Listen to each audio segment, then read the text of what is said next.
मित्रों, कैसे हो सीए में इंटर वालों। आज हम करेंगे फाइनेंशियल मैनेजमेंट का एनालिसिस। देखो, पास्ट 6 अटेम्प्ट्स के एनालिसिस में करने वाला हूँ। सबसे पहले मैं एमसीक्यू का एनालिसिस करूँगा फिर फटाक से। देन उसके बाद पेपर पैटर्न के साथ साथ मैं आपको बताऊँगा कि कौन सा क्वेश्चन अटेंड करना है, कौन सा क्वेश्चन नहीं करना है। और mark my word, without BDA के बिना भी आप 60 प्लस स्कोर कर सकते हो। अब मैं ये कैसे बोल रहा हूँ कि 60 प्लस स्कोर कर सकते हो आप, बिकॉज मैंने खुद ने बीडीए के बिना स्कोर किया है 62। ठीक है, तो मैं बोल सकता हूँ कि बीडीए के बिना भी आप स्कोर कर सकते हो, आपको कोई टेंशन लेने वाली बात नहीं है। और जो भी सर्टिफाइड कॉपी होगी तो मैं अपनी वाली सर्टिफाइड कॉपी आपको लिंक दे दूंगा, तो वहाँ से देख लेना। अब आते हैं हमारे एमसीक्यू पे। एमसीक्यू देखो, एमसीक्यू मोस्टली कहाँ से आते हैं? प्रैक्टिकल वाले एमसीक्यूज आते हैं और थियरी वाले एमसीक्यूज आते हैं। प्रैक्टिकल वाले जो एमसीक्यूज है ना, वो रिस्क रिटर्न और टीवीएम मतलब टाइम वैल्यू ऑफ मनी, इसमें से आते हैं। मतलब चैप्टर 1 है ना अपना, उसमें से आते हैं। अब बहुत लोग क्या करते हैं कि टाइम वैल्यू ऑफ मनी को छोड़ के जाते हैं, तो वो गलती आप मत करना। टाइम वैल्यू ऑफ मनी को करना है, जैसे कि एन्युटी हो गया, कंपाउंडिंग इंटरेस्ट क्या होता है वो हो गया।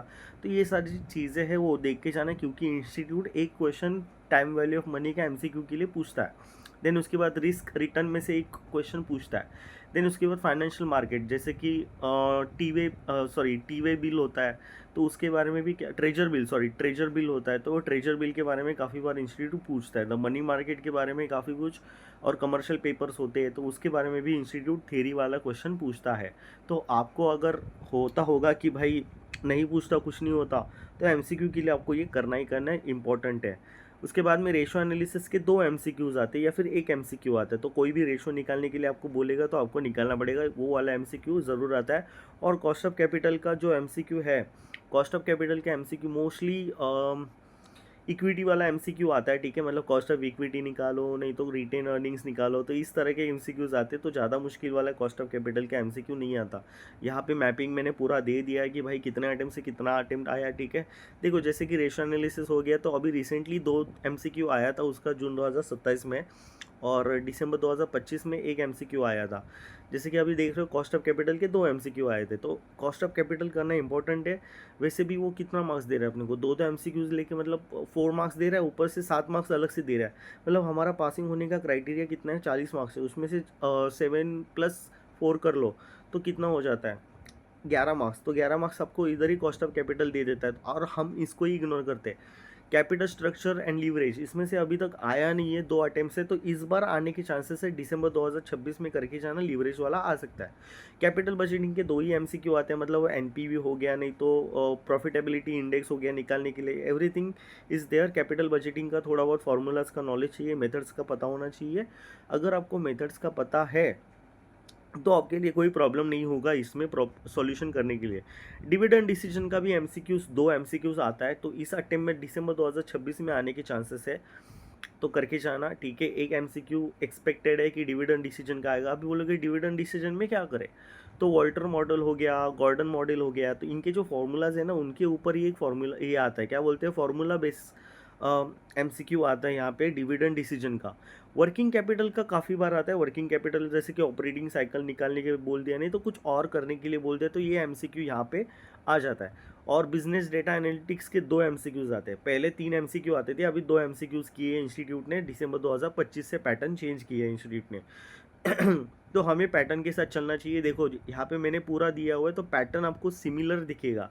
दिसंबर 2025 से इंस्टीट्यूट ने पैटर्न चेंज किया है, तो वो थोड़ा बहुत देख के हमको चलना है।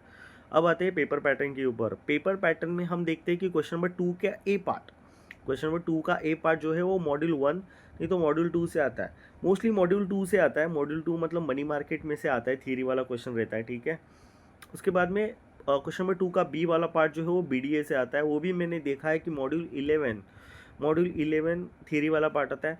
मैं प्रीफर करता हूँ कि भाई ये पर्टिकुलर क्वेश्चन नंबर 2 छोड़ दो, पूरा छोड़ दो। क्वेश्चन नंबर 2 और क्वेश्चन नंबर 8, इन दोनों को अगर आपने छोड़ दिया ना, ये थियरी वाले क्वेश्चन है। ठीक है, इनको अगर छोड़ दिया ना, बाकी के क्वेश्चन प्रैक्टिकल है।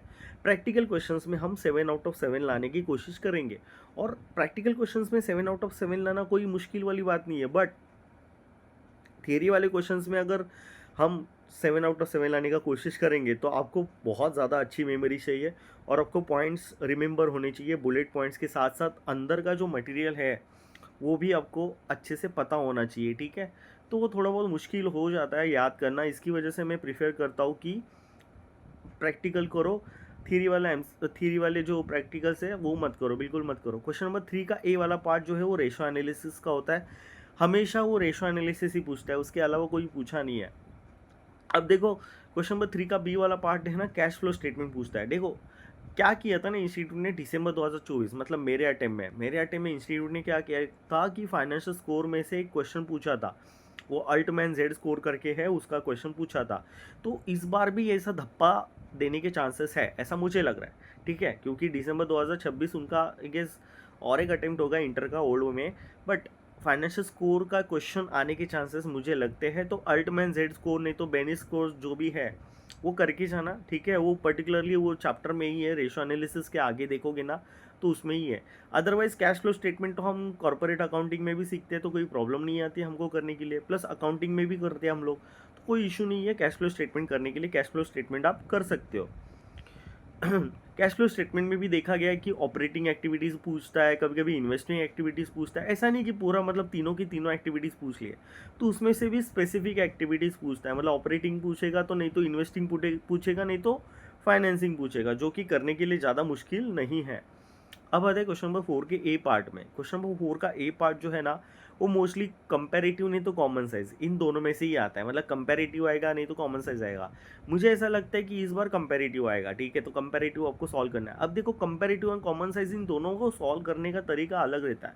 क्या होता है ना, इंस्टीट्यूट कमेंट को भी मार्क्स देता है, इंस्टीट्यूट बोलता नहीं है वहाँ पे कि आपको कमेंट लिखना है, बट आपको कमेंट लिखना होता है। कमेंट इन द सेंस क्या, कंपैरेटिव एंड कॉमन साइज में उसका डिफरेंस क्या है, क्या प्रॉब्लम आ रही थी, कैसा चल रहा है धंधा बिंदा, वो सब कुछ आपको कमेंट में लिखना होता है। मतलब जो पर्टिकुलरली आपको एनालिसिस दिए गए थे, आप सॉल्यूशन निकाले, उसके बाद में कमेंट लिखना होता है, तो उसका 1-2 मार्क्स होता है। तो अगर आपने गलत लिखे तो आपको 0 मार्क्स मिलेगा, अगर नहीं लिखे तो भी 0 मार्क्स मिलेंगे, अगर थोड़ा बहुत कोई कुछ भी लिख दिया तो हाफ नहीं तो 1 मार्क्स मिलने के चांसेस ज़रूर है। देन उसके बाद कॉस्ट ऑफ कैपिटल। देखो कॉस्ट ऑफ कैपिटल में तो मैं क्या बोलूँ आपको, सब कुछ ही आता है, मतलब वो मार्केट वैल्यू वेट से देता है, नहीं तो बुक वैल्यू वेट से देता है, नहीं तो दोनों करके देता है, तो उसका मैं कुछ नहीं बोलूँगा। कॉस्ट ऑफ कैपिटल ईजी है, ज़्यादा मुश्किल नहीं है, बस फार्मूला समझ लो, और फार्मूला कैसे फॉर्मुलेट हुआ है वो समझना है, और फ्लोटिंग कॉस्ट कब लगता है कब नहीं लगता है, प्रीमियम डिस्काउंट कब लगता है कब नहीं लगता है, इसके बारे में अगर आपको नॉलेज होगा थोड़ा बहुत भी तो आपको कॉस्ट ऑफ कैपिटल ईजी जाएगा। अब देखो कैपिटल बजटिंग मतलब दिमाग का, समझ रहे हो मैं क्या बोलने वाला था आगे, तो बट इतना भी नहीं करता वो जितना उस आपको लगता है। कैपिटल बजटिंग करने जाओ तो इजी है, अगर आपका टीचर अच्छा होना तो कैपिटल बजटिंग आपको इजी लगेगा, बट अगर आपका टीचर ठीक ठाक से पढ़ाए नहीं ना कैपिटल बजटिंग आपको, तो प्रॉब्लमेटिक सिचुएशन हो सकती है। एक तो आपका टीचर बदलो, नहीं तो आप खुद बदलो, ठीक है। कैपिटल बजटिंग को करने के लिए आपको क्या चाहिए, एनपीवी आना काफ़ी कंपलसरी है। मतलब एनपीवी के लिए क्या लगता है, तो एनुअल कैश इनफ्लो हो गया, नहीं तो cash flow after taxes and all the sub जो भी होता है वो सब कुछ देखना होता है आपको। उसके बाद डिप्रिसिएशन माइनस करके ईबीआईटी निकाल के वो पूरा टैक्सेशन का करके उसके बाद में वो एनपीवी निकलता है, ठीक है। उसके बाद पीवी का क्या क्या बोलते हो वो पीवी फैक्टर लगते हैं, तो एक्सेट्रा करके वो एनपीवी का क्वेश्चन आता है। नहीं तो कैपिटल बजटिंग का दूसरा जो होता है वो पे बैक पीरियड पे होता है, मतलब कॉस्ट ऑफ प्रोजेक्ट हो गया, नहीं तो पे बैक पीरियड हो गया, नहीं तो प्रॉफिटेबिलिटी इंडेक्स निकालने, मतलब अलग अलग मेथड्स देगा आपको, उसके अकॉर्डिंग निकालने के लिए बोलेगा। एक एनपीयू का क्वेश्चन तो कंफर्म है, और दूसरा वाला जो क्वेश्चन आता है ना वो आईआरआर का देगा, नहीं तो ये ऐसा ऐसा मतलब बोला ना मैं आपको कि पे बैक पीरियड का हो गया, नहीं तो बाकी मेथड्स हो गए, तो उसका एक कंबाइंड क्वेश्चन दे देगा। अब आता है डिविडेंड डिसीजन और कैपिटल स्ट्रक्चर। देखो यहाँ पे काफ़ी लोग कंफ्यूज होते, सॉरी कहाँ पे आ गया मैं, sorry question number 6। Question number 6 करने लायक है, बहुत ज़्यादा इजी है, बहुत ज़्यादा कुछ मुश्किल नहीं है। वर्किंग कैपिटल का आपको वर्किंग देखना है, जो भी टीचर आपका होगा उसने जो भी मेथड्स बताए होंगे, या फिर कैश बेसिस पे या फिर डेटर बेसिस सेलिंग बेसिस पे कैसे करते क्या करते, वो सबको आपको पता होना चाहिए। देखो यहाँ पे अगर गलती होगा ना वर्किंग कैपिटल में, तो वर्किंग कैपिटल में कैलकुलेट वर्किंग कैपिटल करने के लिए बोलता है। अब वर्किंग कैपिटल में गलती कहाँ पे होती है, तो बच्चा करके आता है कैश कॉस्ट, इंस्टीट्यूट बोलता है कि सेलिंग प्राइस पे लेना है डेटर को, और आप करके आते हो कॉस्ट पे, ठीक है, क्योंकि आपकी टीचर ने बोला है। Not wrong, you are wrong. अगर इंस्टीट्यूट ने वहाँ पे लिखा है कि भाई डेटर को सेलिंग प्राइस पे लेना है तो सेलिंग प्राइस पे लेना है, आपका दिमाग नहीं चलाना है वहाँ पे। अगर क्वेश्चन बोला कि कैश कॉस्ट बेसिस पे है, ठीक है, बट वहाँ पे इंस्टीट्यूट ने और एक इंस्ट्रक्शन डाल दिया कि भाई डेटर को सेलिंग प्राइस पे लेना है, तो वहाँ पे कंफ्यूज नहीं होना है। बहुत लोग कंफ्यूज होते हैं और मार्क्स गवा देते हैं, क्योंकि काफ़ी लोग इधर ही फंसते हैं। वर्किंग कैपिटल में स्टेप मार्किंग मिलती है, सब कुछ मिलती है, मेरी कॉपी है, वो वहाँ पे देख लेना। मैंने भी ऐसी ही गलती की थी जैसे आपने की थी, मतलब जैसे आप करते हो वैसे मैंने भी गलती की थी। ऑब्वियस सी बात है, गलतियों से ही सीखता है इंसान। देन इसके बाद यहाँ पे देखो बी वाला पार्ट जो है ना, इन्वेंट्री रिसीवेबल नहीं तो कैश। कैश काफ़ी वक्त से आया नहीं है, मतलब पहले आया था जून 2024 में आया था आई गेस सो।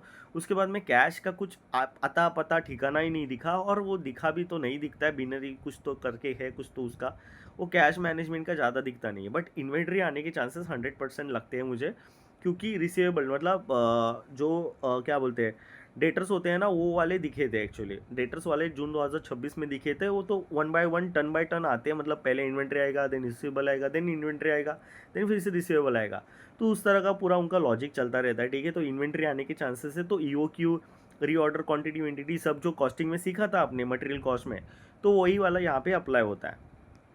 देन उसके बाद यहाँ पे डिविडेंड डिसीजन, देखो 2-3 अटेम्प्ट से डिविडेंड डिसीजन आ नहीं रहा है, ठीक है। तो डिविडेंड डिसीजन को करके जाना, क्योंकि काफ़ी इंपॉर्टेंट है। कैपिटल स्ट्रक्चर तो है ही इंपॉर्टेंट, उसको तो छोड़ के ही नहीं जाना है। वो तो ए में भी आ सकता है, बी में भी आ सकता है, उसका तो कोई ठिकाना ही नहीं है। बट डिविडेंड डिसीजन आने के चांसेस काफ़ी ज़्यादा है।